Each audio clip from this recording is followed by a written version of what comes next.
是怕他哇哇叫。我看那个的前腿是，对，小朋友比较重要。我看他是那个，我老公都用那个。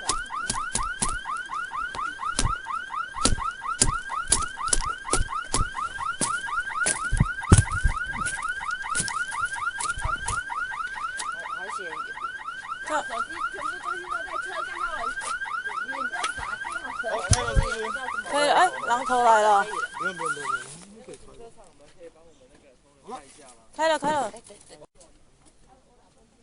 滴滴，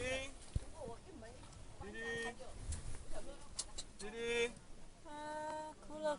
滴滴，我把它叫起来看看。OK， 应该是没有问题啊。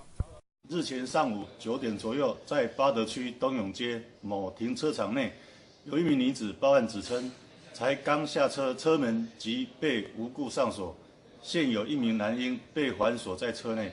本所员警赶到现场时，男婴母亲相当心急，在征得同意后，就紧急打破车窗，协助抱出男婴。